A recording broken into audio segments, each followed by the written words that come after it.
मैं कहना चाहती हूँ कि कोई नेशनल मूवमेंट की प्लानिंग करिए और सबको जिम्मेदारी दीजिए, और एक सिंगल लीडरशिप नहीं, कोर ग्रुप की लीडरशिप रखिए, और ये प्रस्ताव ले लीजिए, कोर ग्रुप जो तय करेगा वो सबको मानना पड़ेगा।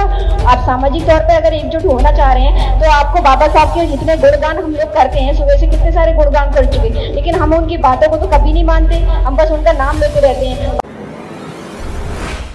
हमारे बीच में मध्य प्रदेश, जिस मध्य प्रदेश से मैं आया हूँ वो मध्य प्रदेश जबलपुर मेडिकल कॉलेज में डॉक्टर है और बहुत ही एक्टिव और संघर्षशील है। ऐसी डॉक्टर राजकुमारी बंसल को मैं इस मंच पर आमंत्रित करता हूं, उनका स्वागत है और वो अपने मुद्दे पर बात करें। Thank you sir. सबसे पहले मैं नमन प्रस्तुत करूंगी बाबा साहब डॉक्टर भीमराव अंबेडकर जी के चरणों में, और मैं आभार व्यक्त करूंगी यहाँ उपस्थित सभी नारी शक्ति को जिन्होंने आज संडे समाज के लिए समर्पित किया है। मैं अभिवादन करूंगी मंचासीन समस्त अतिथिगणों का और यहाँ उपस्थित हॉल में सभी अतिथिगणों का। आज बहुत ऐतिहासिक काम किया जा रहा है, हालांकि मुद्दे से रिलेटेड बातें कम हो रही है, मुद्दे से हट करके ज्यादा विचार आ रहे हैं, कोई बात नहीं, हमें सुनने की भी आदत होनी चाहिए और बोलने की भी आदत होनी चाहिए।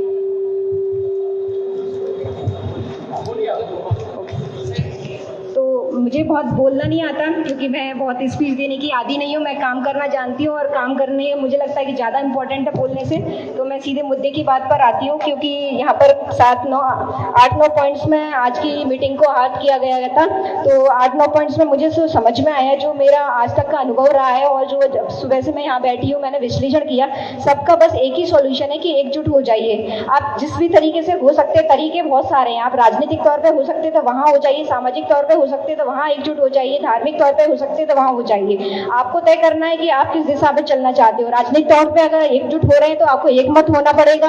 अगर आप एक मत हो रहे हैं तो ये मत सोचिए कि हम सत्ता में आएंगे, जब हमारी सरकार आएगी तभी हमें एक अपने अधिकार मिलेंगे, ऐसा नहीं है। जब आप एकजुट हो जाएंगे, एक मत हो जाएंगे, तो जो भी सत्ता में होंगे वो आपसे पूछे बिना कोई भी गलत निर्णय नहीं लेंगे। वो आपको तय करना है कि आप कब एकजुट होना चाह रहे हैं। आप सामाजिक तौर पर अगर एकजुट होना चाह रहे हैं तो आपको बाबा साहब के जितने गुणगान हम लोग करते हैं, सुबह से कितने सारे गुणगान कर चुके, लेकिन हम उनकी बातों को तो कभी नहीं मानते, हम बस उनका नाम लेते रहते हैं। बाबा साहब ने क्या बोला था संविधान के अनुसार, या तो आप एससी हैं या एसटी हैं, ओबीसी है। क्यों हम जातियों की बात करते हैं? क्यों हम 6000 जातियों का वापस से पोटली खोल रहे हैं? उन जातियों से हम क्या हासिल कर रहे हैं? क्यों हम बताते हैं कि हम कुर्मी है, कोरी है, चमार है, जाटव है? क्या जरूरत पड़ती है इन सबकी? तो आप अपनी पहचान बनाइए कि इधर हम एससी है या एसटी है या ओबीसी है, हम शोषित या मूल निवासी है या बहुजन समाज के हैं। तो इस तरह से आपको तय करना है कि हम सामाजिक तौर पर एकत्रित हो सकते हैं तो वो करिए। अगर धार्मिक तौर पे बात करते हैं तो हमें सबको बुद्धिस्ट व्यवहार से होना पड़ेगा। आप बुद्ध नहीं लिखिए, कोई फर्क नहीं पड़ता, लेकिन आप प्रैक्टिकली व्यक्तित्व में आकर तो बुद्धिस्ट बनिए। आप अभी भी मंदिरों में जाकर के क्यों भीड़ लगा रहे हो? आप अभी भी भंडारे में क्यों जाके भीड़ लगा रहे हो? आप कांवड़ यात्रा में क्यों दिखते हो? आपको नहीं दिखना चाहिए वहां पर। आपको कसम लेनी पड़ेगी, आपको संकल्प लेना पड़ेगा। हालांकि आपने 2 दिन पहले ही संकल्प दिवस मनाया है कि आपको गलती से भी 1 रुपए मंदिरों में दान नहीं करना है, कोई दान दक्षिणा नहीं करनी है। आपको किसी भी कार्यक्रम के लिए पंडित ब्राह्मणों पर निर्भर नहीं होना है। जैसे हम एक सामान्य इंसान है, हमारे सामने वो भी इंसान है, आप क्यों उनको भगवान समझ रहे हो कि वो आपको मुहूर्त निकाल के देंगे, वो आपके किसी शुभ काम की तारीख निकाल के देंगे तभी आप आगे निर्णय लेंगे? तो आप तय करिए कि आपको किस दिशा में एकजुट होना है। ये मेरी बात हो गई। उसके बाद हम बात करते हैं अपने अंदर। हम क्या करते हैं? हमेशा दूसरों को सुधारने की कोशिश करते हैं, दूसरों को शिक्षा देते हैं, लेकिन कभी अपने अंदर झांक करके नहीं देखते कि हमारी क्या जिम्मेदारी है समाज के लिए। अभी हम इतनी सारी समस्याओं को देख रहे हैं। 2014 के बाद आज हम 2022 में स्थिति बद से बदतर हो गई है। हम घटनाओं को गिनाएंगे, इतना समय नहीं है, बहुत सारी घटनाएं हो चुकी हैं और एक से एक जघन्य घटनाएं हो चुकी हैं, लेकिन उसके बदले में हमारा क्या रिएक्शन रहा? हम हर घटना को देखते हैं, चर्चा करते हैं, 2 दिन तक हम उस पर भाषणबाजी करेंगे, तीसरे दिन भूल जाएंगे। यानी कि आप बहुत ज्यादा संवेदनशील नहीं हुए हैं, आपको कोई चीज से फर्क नहीं पड़ता। जिस दिन आपको रात में नींद नहीं आएगी, आप भी बेचैन होकर रहेंगे। जब बाबा साहब जब रात भर सो नहीं पाते थे, तो उस दिन आप समझ लीजिए कि आप समाज बदलने के लिए तैयार हैं। तो पहले आप खुद का विश्लेषण करिए कि वाकई में आप गंभीर हैं, वाकई में आप चिंतित है समाज के लिए। हम क्यों इस तरह से निश्चिंत होकर बैठे? हम कभी अपने कंफर्ट जोन से नहीं निकल रहे, क्योंकि आज हमारे पास अच्छे घर हैं, हमारे पास आज भी पैसा है, आज भी हम अच्छे कपड़े पहन रहे हैं, आज भी हम अच्छा खा रहे हैं, लेकिन ये सारा काम सरकार या विरोधी जो है वो बहुत सने सने कर रहे हैं, धीरे धीरे कर रहे हैं। अगर आपसे एक झटके में आपके कपड़े छीन लिए जाते, आपकी नौकरी छीन छीन ली जाती, आपसे पैसे छीन लिया जाता तो आप एकदम से उतर आते क्रांति करने। लेकिन वो भी बड़ी चालाक है, उनको भी पता है कि हमें इन लोगों को धीरे धीरे गुलाम बनाना है। एक झटके में करा तो फिर से 2 अप्रैल 2018 हो जाएगा, वो दोबारा होने नहीं देंगे। तो उनको सब पता है, वो दिमाग से खेलते हैं, वो हम लोग जैसे बेवकूफ़ नहीं है वो लोग, वो बहुत अच्छे से काम करते हैं और हमें पता भी नहीं चलता। जब वो काम हो चुका होता है उसके बाद हम पीछे पीछे चल के हम उस पर विश्लेषण कर रहे होते हैं, अरे ये काम हो गया,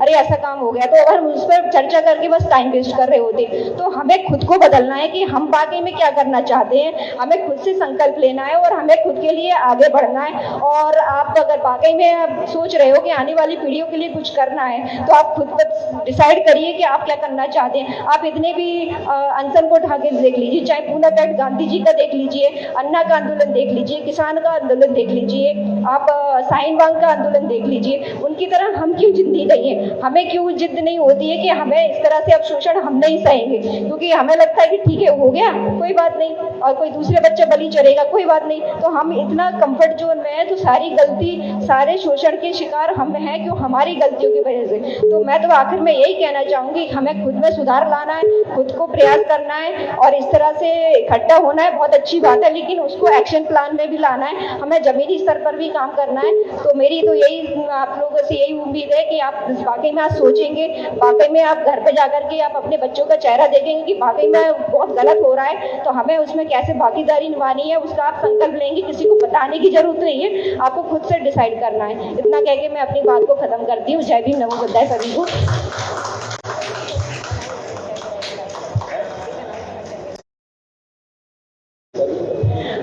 दूसरा, मैं यहाँ उपस्थित सभी साथियों को बताना चाहती हूँ कि इस तरह का हम लोग भी आयोजन करने वाले हैं बहुत जल्दी अम्बेडकर भवन दिल्ली में 20 नवंबर को हमारे माननीय जय भगवान जाटव सर के नेतृत्व में। तो उसके लिए भी हम सबको, आप सबको आमंत्रित करना चाहेंगे कि हमें जब भी मौका मिले, जब भी हमारा समाज कहीं भी कैसे भी इकट्ठा हो रहा है, हमें भी वहाँ इकट्ठा होना है। बस थोड़े से पैसे खर्च होंगे, थोड़ा सा समय जाएगा, कोई बात नहीं, इतना तो हम कर सकते हैं। Thank you sir.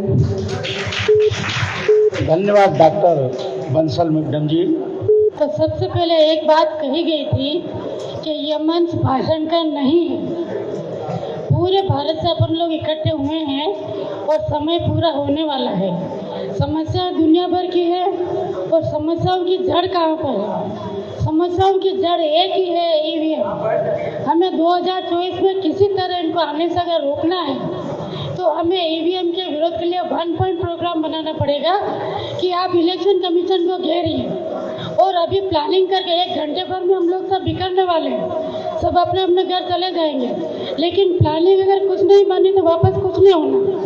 आप सिंगल चले, आप कोर ग्रुप बनाइए, कोर ग्रुप बना के यहाँ प्रस्ताव ले लीजिए कि ये कोर ग्रुप जो बन रहा है, ये जो डिसीजन लेगा वो सबको मानना पड़ेगा। और इलेक्शन कमीशन के वहाँ जाकर आप धरना दीजिए, हर स्टेट को आप जिम्मेदारी सौंपिए कि आपके इतना यहाँ से इतने लोग आने चाहिए, वहाँ से इतने लोग आने चाहिए। क्योंकि मेरा एक अनुभव है, 2012 में मैं पूरा भारत में संविधान संरक्षण यात्रा लेकर निकली थी। यहाँ पर बहुत से भाई लोग मुझे जानते हैं, करते हैं। पूरे भारत में अपने डिवोटेड लोग, अम्बेडकर लोग बैठे हुए हैं, लेकिन हम उन तक पहुँच नहीं पा रहे। और मेरे पास सबका संपर्क है कि मैडम कोई नेशनल मूवमेंट नहीं है। आज यहाँ पर उठने से पहले अगलावे साहब को और बोस साहब को मैं कहना चाहती हूँ कि कोई नेशनल मूवमेंट की प्लानिंग करिए और सबको जिम्मेदारी दीजिए और एक सिंगल लीडरशिप नहीं, कोर ग्रुप की लीडरशिप रखिए और ये प्रस्ताव ले लीजिए। कोर ग्रुप जो तय करेगा वो सबको मानना पड़ेगा और पूरे भारत से सबको आके इलेक्शन कमीशन का घेराव करना होगा। ईवीएम सबसे बड़ी जड़ है, वो जड़ पे चोट हमें करनी होगी तो ये सभी समस्या अपने आप